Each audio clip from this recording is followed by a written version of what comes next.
Hi friends, இது பாருங்கள், இதுதான் போண்டா. ஹாய் ஃப்ரெண்ட்ஸ், இது வந்து மைசூர் போண்டா மாதிரி நாங்கள் ஏதோ இன்க்ரீடியன்ட்ஸ்லாம் போட்டு பண்ணியிருக்கோம். ஃபஸ்ட்டு கொஞ்சம் சவந்துட்டு வருது, காசு கொஞ்சம் கம்மி பண்ணிக்கலாம். இது இன்க்ரீடியன்ட் சொல்கிறேன். முதல்ல பார்த்திங்கன்னா அரிசி ஒரு முக்கால் இது அரிசி போட்டுக்கணும். கடலப்பருப்பு, துவரம்பருப்பு அதெல்லாம் தேவையான அளவுக்கு எடுத்துக்கணும்.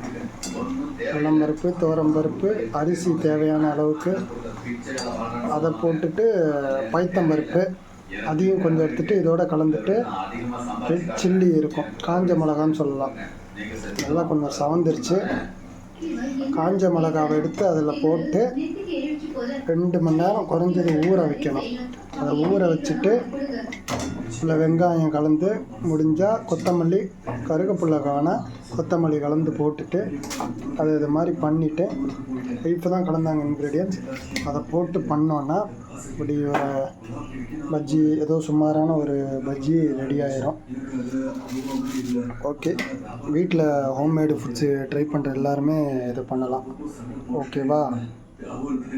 ஏதோ நல்லா இதுவாகும். நம்மளால் முடிஞ்சது அப்பப்போ ஒரே இதில் ஒரு மாதிரி போட்டு எந்த ஷேப்னாலும் ப்ராப்ளம் இல்லை. மேலே பார்த்து போடணும், ஆனால் கேஸ் இதுவாயிரும், மேலே திளிக்கும். ஓகே, தேங்க்யூ, பாய். லைக் பண்ணுங்கள், சப்ஸ்கிரைப் பண்ணுங்கள், ஷேர் பண்ணுங்கள். கமெண்ட்ஸ் எதுனாலும் பாசிட்டிவாக சொல்லுங்கள், நெகட்டிவ்னாலும் தெரிஞ்ச சொல்லுங்கள், நாங்கள் கரெக்ட் பண்ணிக்கிறோம்.